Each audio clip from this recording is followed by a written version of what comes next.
How's it going, guys? My name's Jared. It's a pleasure and an honor to be here, definitely. So I want to talk a little bit about who we are and what we do. We started a company 2.5 years ago right here in Lafayette, Louisiana with my business partner who's here today, Mr. Pierre Dejean. We called it I-10 Accessories. It was a real simple premise and a real simple niche for our business. We were both in the retail market and we understood that there was a space for more affordable accessories for the iPhone. So we started reaching out to manufacturers with existing products, packaging them, delivering better price points with better profit margins to our clients, and started with I-10 distribution. We started off with 2 stores right here in Lafayette, Louisiana. Innov8 was one of them on Ambassador Caffrey. They've since expanded to over 50 locations all over the country. We've been able to grow with them as well. And we started off with The Orchard in Lafayette, which is an Apple specialist. And we just started to groom our products kind of based on the needs of the business. We were offering products that were cheaper to the consumer, that offered more profit to the clients, with better packaging. So we had the price, we had the packaging, we had the products. Now in any business, especially one in technology, you constantly have to evaluate what you're doing and the products you have. One day your best product, the next day might be your worst product, right? We have a saying at I-10, there are no problems, just opportunities. So one day, me and Pierre were sitting down and we started looking at the opportunities our business had. And one of them was our cables. The current cables we were distributing had a very high fail rate, and it was kind of making us look bad to some of our clients. And so it was our worst product by far. So we said, well, what do we do about that? So we said, let's make the best cable. So we started looking at everyone else's iPhone cables. Now, an iPhone cable you might find is a very unique product, but it's something everyone uses every day, right? Everyone's got a smartphone, you use it every day, and of course not having it work is horrible. So we started looking around and started seeing what makes a great cable. We already had contacts in manufacturing overseas, so we started asking them, what can they do? Can they do this? Can they do that? And so we took our worst product and wound up making one of our best products, which was the I-10 Power Series cable. So we had a great product. We had spent a lot of our capital that we had already saved up to actually launch the product. So instead of being ahead of the product, we were behind it, right? So now I'm having to secure orders and pre-orders to kind of recap some of that revenue that we lost. And that's the way we ended up doing it with all of our products, right? Anytime we want to launch a product, we had to build up enough capital, get up enough pre-orders, and then finally launch the product. And then try and get ahead of it through sales and pre-orders. So we had a great product. We were already in an Apple specialist market here. We were selling regionally. And me and Pierre decided to take the plunge. And we went to San Francisco to the Apple Specialist Marketing Co-op Convention. There we met independent Apple retailers all over the country, right? And what we were showing them was our Power Series cable. They loved it, right? Soon we weren't just selling in Houston and Lafayette and New Orleans. We were selling in Buffalo, New York, Spokane, Washington, San Francisco, Arcadia, California, all over the country. Our client base had gone from regional to national, right? It was awesome. With that client base, we got a lot more feedback on our products. We started hearing this word, Kickstarter. Have you ever heard of Kickstarter? Some of our clients were actually looking at Kickstarter to find new and inventive products for their customers that no one else had, kind of giving their retail that edge that everyone looks for. No, I mean, I've heard of it, but I don't really know anything about it. So I said, well, let me check it out. And this is Kickstarter.com, the front page of it. And we started looking at some of the projects that are on there. And it's a variety of them. You have film, TV, art, and technology. So pretty much what Kickstarter is a crowdfunding tool. You put up your product, you put up your project, and you ask people for a pledge to help donate to your cause. You have a minimum funding goal, and then you have pledges, right? So I was like, this is kind of cool. I would actually, give some of these people some money to see if it ever comes out. Bill Nye, the science guy, he just did a Kickstarter for a movie about him, right? Kind of cool. Give him $1, right? And then I started looking up technology, and I started looking at iPhone cables, because obviously we weren't the first ones to go to Kickstarter with an iPhone cable, right? And I got kind of angry, right? I did. That was my first reaction, was I was angry. Because I saw these cables, and they weren't as good as my cable. My cable was way better. But they were raising $40,000, $50,000 through crowdfunding. I was like, wouldn't that be amazing? If I could have done that and been ahead of the project, I'm not behind it now. I've got capital, I didn't invest capital. I actually come out with sales, this would be great. So we said, well, let's look into it more. Kickstarter just reached over $1 billion in capital funded. So it's definitely not something new. It's been around for about 5 years, but it's a real easy way for you to get capital for a product or a project without having to go to the normal ways of angel investors or giving up equity to a partner, another owner, right? So we said, okay, we got the cable. It's better than everyone else's cable. We're doing this, right? Let's start reading, let's start preparing. What do you need? You need a great video. Okay, cool. We're gonna have the best video. I don't know anything about how to make a video. So I said, I know a guy. So I called up my friend Mark, and Mark had worked for me before in the past. He actually was a Full Sail University graduate and was working for a local ad agency here in Lafayette. I said, Mark, you know videos? He said, yes, I do. I said, awesome. I need a video. I need a video of the cable. Okay, but I have no money. I have no money at all because, again, all my capital is being wrapped up in that launch. Can you help me out? Sure, I'll help you out. So we made the video. We had the video, right? What needs to go in the video? We want it to be cool, okay? We wanted to show luxury. We want to show this is a cool product. We also want to show how strong it was. So how do we do that? We can get two big guys just kind of pulling on it and see how it doesn't work. Let's do something a bit more tangible. Let's pull a car with it, right? Okay, so I said, well, can the cable even pull a car? I don't know, we'll figure it out, right? So I said, okay, well, here's some cables, and we'll come up with the idea. I said, okay. So he called me that night, and he was like, dude, I just pulled the car with it, it works. And I was like, all right, we're doing this. So we got a Cadillac in Gage and Field, and we shot pulling a car with the cable, right? And we said, this is going to be what's in the Kickstarter. This is going to be it. And we showed one part of our Kickstarter was we showed the packaging being sold in our local retail, and it had been fully retail defined. So it was ready for shelves. It wasn't just a product, but it was ready for retail. Those are the two things we showed in the video. I don't know how the sound is, but I'm actually going to show you, this was our project. And I'm going to show you the video right now if there's audio. Maybe not.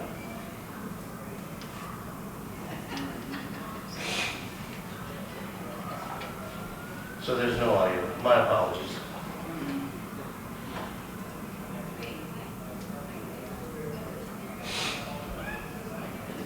So we showed how it was 6 foot in length, which was a key factor for us. We showed the cable came in 3 different colors so it could match their personality, right? It's a big thing. People want their own color. They want the cable to match the color, and there's the shot, pulling a car. So we were known as the car cable, right? The cable that can pull a car. We said, okay, we got an awesome video. That's all we need. Let's go, right? What we should have done, and what we learned afterwards, was we should have prepared our online presence more. We had a website, we had a Facebook, but what you really need to do before a Kickstarter, and what I would suggest anyone do that we did not do, one of the mistakes we made, was we did not build up our network on Facebook, on Twitter, on YouTube, finding out people who were in the industry, following them, contacting them, and getting that kind of base, kind of creating a buzz before the Kickstarter. So that's one thing we didn't do, but we were still quite successful. So on Friday at 4 o'clock, we had everything done. It was July 1st. We said, let's hit the button, launch. We've got everything, right? You can see our pledges. You can pledge $1 and you get a high five, right? If you pledge $15 as an early bird special, you actually got the cable. So it was discounted at the retail price, which was an incentive for our backers. So we launched it. We got $1, like within the first 10 minutes, right? We said, all right, it's the weekend. And then, of course, we all had it on our phone, and our phone just started blowing up, right? By July 4th, 4 days later, we had hit our goal of $10,000, which is what we had needed to do our first manufacturing run. That was our minimum order. So we said, okay, at $10,000, that's enough for us to do one run. It's only 4 days in, though. We've already reached it. So what that means now that we've done it is that means with Kickstarter, the project is now successfully funded. That means you are going to get the money, right? And the product is going to come out. So now we have an obligation. Now that it's successful, we know this is going to happen, right? But we're only 4 days in, and we were running a 30-day campaign. So I said, listen, I think we can really do $50,000. That's what everyone else did. I think we can do better. I think we can do 60. And we hit 40. I was like, all right, cool, I'm comfortable. Then we hit 60. Then we hit 80. It's like, okay, we're good. This is 80. And the problem with Kickstarter is there's really no pause button. There's no like, okay, I'm done. We're done. That's good. And so when we hit the $100,000, what happened was my excitement started to come down a bit, and my anxiety started to come up a little bit. Because everyone's telling me, man, it's also $100,000, right? And I'm like, yes, that's great. Like, you should be so proud. I'm like, yes, and we're so, help me. Like, did we bite off more than we could chew, right? And so at this point, I couldn't. Even if Kickstarter allowed me to pause it, I couldn't stop the campaign, right? I mean, Pierre would shove me for sure, right? It was going to go, and he wanted to go as high as it could. So we kept watching it go. We kept interacting with our backers, who were all over the world, which was really weird for me. You know, speaking to people in Saudi Arabia, in Dubai, in Malaysia, constantly. We had, at the end of it, over 4,500 backers, literally all over the world, right? Asking questions and promoting this. And so after 30 days, talking to backers, and it was exhausting, trust me. It was a full-time job for us. Our campaign ended Friday at 4 p.m. We had raised $167,000, and we had about 5,000 backers internationally. Help me. Congratulations. It was awesome, but at the same time, that's kind of when the fun really began, right? One of the things we did great in our campaign was we kept up with the mob mentality. So every backer, every comment we responded to, right? And that's crucial. Communication is crucial. Being honest and being transparent is crucial. This mob mentality, this community, they can sniff out a faker a mile away. And we have witnessed multiple Kickstarters crash and burn because of that. So as long as you're honest, as long as you're transparent with your backers and communicate with them effectively, you're fine. One of the things we didn't do in those 30 days, apart from Facebook, we had absolutely no marketing. And we had people approach us, hey, we'll go ahead and put up the marketing for you, just give us a little % of your earnings at the end, right? And the little was 35%, which we said, no way, right? But there were things we could have done more. We didn't have any retargeting ads or targeting ads in Google. We only had a few Facebook posts, hardly anything on Twitter. So having a good marketing campaign before you go into it is crucial. And even though we made those mistakes, we were still very successful with the campaign. So we're finally done. We're ready. Kickstarter takes 5% out. That's how they make their money. Additional 3% goes to the credit card processing fees. So they take 8% off the bat. The backers' credit cards are actually charged right when the campaign ends, not when they actually make the pledge. So we had a couple people whose credit card may have changed with the new chip technology, that was improving it. So within those 2 weeks while we were waiting on the money, we still had a lot of communication with our backers who had some of those issues. Once we got the money, the first issue was logistics. We'd already gone through 3 manufacturing runs at 1,000 minimum orders. So we knew our manufacturer was ready at mass scale. Logistics was something we weren't ready for. So we hired a company called BackerKit, right? BackerKit was phenomenal. So what they do is they tell all your backers, go to our website, they have all of their backing information, confirm your address so we know it's a valid postal code that we can actually ship to. And it gave backers the opportunity to upsell. So do you want another cable? Do you want another 2 cables?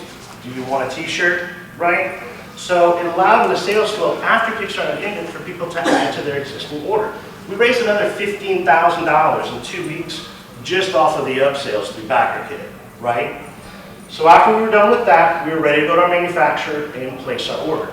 And of course, it's going to go smooth. There's not going to be any problems. We've already done this 3 times. It's going to be great. So the first issue we had was China had a holiday. right? And it's not like community holiday, like, hey, off for Christmas, back at, no. They take off the whole week, right? And it's not just like fractions of the community. No, the entire place shuts down for a week. We didn't know about it. And they didn't have this holiday last year when we were in business. So that delayed us a week. Again, communicating with their backers about the delay. And then we got samples of our products. Go ahead and send us some samples from the mass run so we can look at it and approve it and see what's going on with it. And so one of our cables, one of the sets of the cables was produced at 5 foot instead of 6 foot, right? Don't know how they messed that up. They took full ownership, but all those cables had to be redone, right? Of course, you have to communicate that to your backers. This is what happened. This is what we're doing. It didn't come out of our pocket, thankfully. And then they misprinted the logo on just about every single thing. So we're ready to launch. We've got orders, we've got everything ready, and we're going to delay 3 weeks. So thankfully, we worked with a manufacturer. We had a really good reputation with them, a really good relationship with them, and so they were able to kind of do that for us. The cable's just finished being manufactured, and they're A1 now, and we'll be shipping actually between next week and the week after we look at the quality of it. I think the biggest thing we wanted to do was we had a product that was already out in retail on a regional scale. We told our backers that. We were very transparent about it. We wanted to bring this to the masses, to a much larger scale. The Apple convention let us go to national, right? We wanted international, and that's exactly what started happening. So we had people starting to contact us who already had international distribution set up. This allowed us to start distributing our cables in mass in places like Saudi Arabia, in Riyadh, in Dubai, in Seoul, South Korea. Malaysia is one of our biggest clients right now. And then we're about to get into Thailand, and if we can figure out the customs, we'll be in Brazil. And that was one of the biggest, I guess, hurdles for us, and I would definitely say that. Do your research on customs, because every country is different. What's legal in one country isn't necessarily legal in another country. So one of the things we had to learn really quick was, how do you get a cable in Brazil? You know, without being then charged all these exorbitant fees. So we got international distribution. It wasn't just the money that we got. It wasn't just the fact that we were ahead of the product. It was the fact that we were able to actually establish a much, much larger footprint for our sales and allowed us to go on to other products, which we already have. I think one of the other things we also didn't realize was the sales force. So when the project shut down, we were siphoning not only our backers to backer kit, but also new people to the site who just wanted to order for the first time. Our website, once we shut backer kit down, was getting close to 20 to 30,000 unique hits a month, right? Which is not what we expected. And so, of course, if you can get on that earlier, you can actually capitalize on a lot more of those sales quicker. So I would say, make sure you have your sales flow. The next project, our backers will go to backer kit. Everyone new who hits Kickstarter can go directly to our website so we can capture the sales better. Overall, this was probably one of the most exciting things I've ever done in business, right? It's 6 months into it, and we're still not finished completely. So get ready. It's not a 1 or 2 or 3 month thing. But one of the greatest things about being part of this community is seeing some of these projects and how they develop, right? And so we figured we had a story to tell, right? We had a great product, we had a great project. Let's do it again. So we actually had a friend of mine who had always wanted to have his own company. He was great at designing his own games. I said, okay, let's play it. We played it. It's awesome. I like it. Trust me. And I don't play board games at all, right? I said, well, let's partner. I know this. I know manufacturing, and I know Kickstarter. You obviously know how to create a great board game, so let's do it together. So there's a story to be told here. So what we started to do is actually document our process with ending the Kickstarter and actually preparing for the next project, and then a brand new company.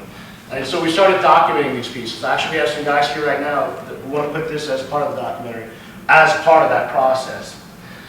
So by no means am I an expert on Kickstarter. I had one successful campaign. It was awesome. But that was definitely my experience with it. I think it's a great, crowdfunding is a great tool if you can utilize it correctly to actually gain capital for your project, for your business, for your product, to where you can be in a position where I've got sales and I've got capital and I'm now ahead. And it can actually get you out of that Kickstarter hump. But if you don't do it right, it can also completely crush and kill you. So you have to watch out.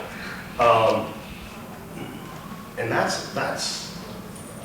a little early, so that's pretty much my presentation on it. If there's any questions, I'll be more than happy to answer them. Yes? Apparently, there was no user guide to tell you to anticipate all those problems? No, Kickstarter has a lot of resources and information as far as what to prepare for. The biggest reason Kickstarter projects fail is that people can get to the prototype phase, but not to the mass manufacturing phase. And we've seen products, when I say fail, like this isn't coming out, guys, thanks for the money, we're done type of product, right?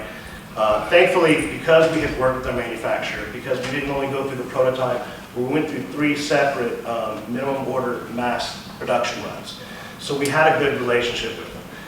Did we expect these type of problems with them? Absolutely not. It threw us all off, you know, and they kind of say expect, you tell your backers there are delays. Matter of fact, in the actual campaign, I'll show you, there's a lot of information you have to fill out.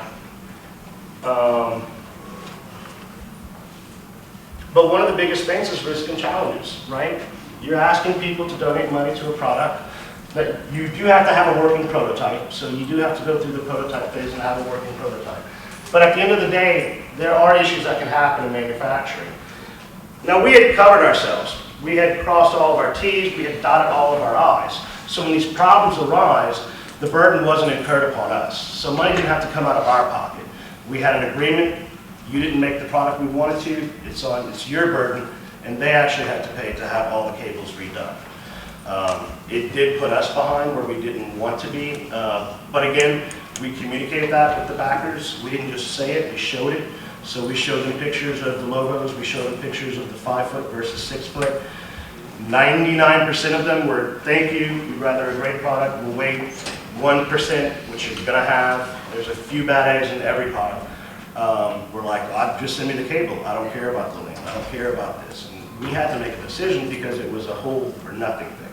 I couldn't just do it for some and not for others, we had to send them all back. So, there are some issues with manufacturing that you can expect to arise, but it's finding a good manufacturer, building a relationship with them, and make sure everything is taught. Your T's are crossed and your I's are dotted. Why did you choose Kickstarter over other ones like Indiegogo or GoFundMe? So crowdfunding involves a lot of different sites. You have Indiegogo, GoFundMe, Kickstarter. Kickstarter has the highest amount of traffic, right? At least 5 times more than Indiegogo. And the way their funding is set up is a lot different. Indiegogo has flexible funding, which means if you didn't make your goal, then we'll just give you 80% of the money. But you don't really have to meet your goal in Indiegogo, right?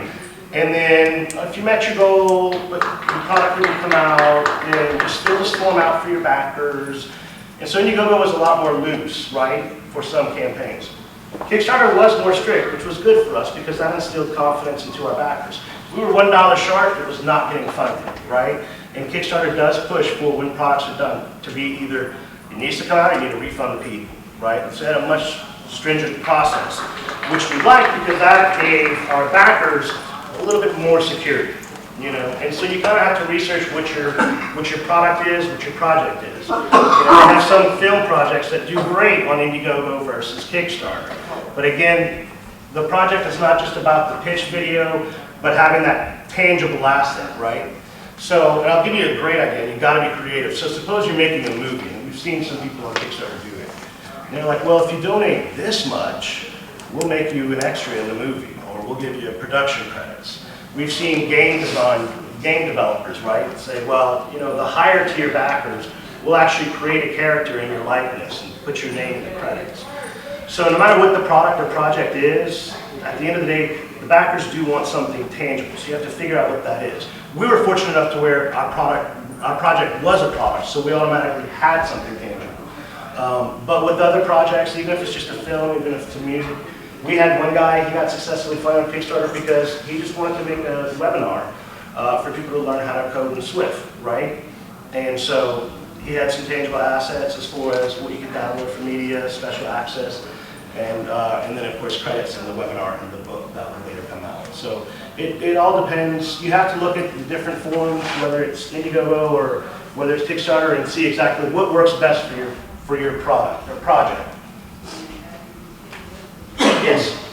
Shipping, how'd that work? You said you had to ship it to Brazil. Do the backers pay shipping? I mean, if you're charging them $15 for a cable, but it costs you $20 to ship, Correct. it doesn't make sense. So in Kickstarter, when you're setting up all of the pledges, you can say US shipping, international shipping. So anybody international, if they pledged $15 or $25 and they weren't in the States, it automatically gave them a $10. And then it evens out. Like in Brazil, it might cost me $20 to ship, but in Saudi, it might cost me $6 to ship. So the $10 is kind of for the weight of the product was kind of a generalized thing. Now, knowing what I know now with customs and all the different places around the world, I would have made it more than $9 for some places, definitely. And you can actually specify that. US we had down, you know what I'm saying? But with the with international, we had FedEx and UPS accounts already set up for US and Canada, and then we've recently had to go to DHL to be able to fulfill some of this stuff. And then just dealing with customs, figuring out what you can declare a product for, the cost of the product, what they're going to have to pay in taxes based off of their government. Just to give you an example, in Brazil, it's one of those strict countries to import to. It's 60% tax on declared value. So that's the declared value of the product plus the shipping. They have to pay 60% tax on it, right? So and of course they live there, so they know that, right? But it's something you need to know as well. In Thailand it's 30%. In Malaysia, unless it's over $100, they don't care. But if it's over $100, then it gets 20%. So you got to understand taxes and duties. But you can also actually say this product or project is only available to US and Canada or US. So you do have some flexibility there.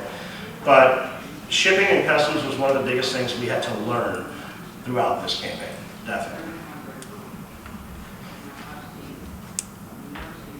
Any other questions?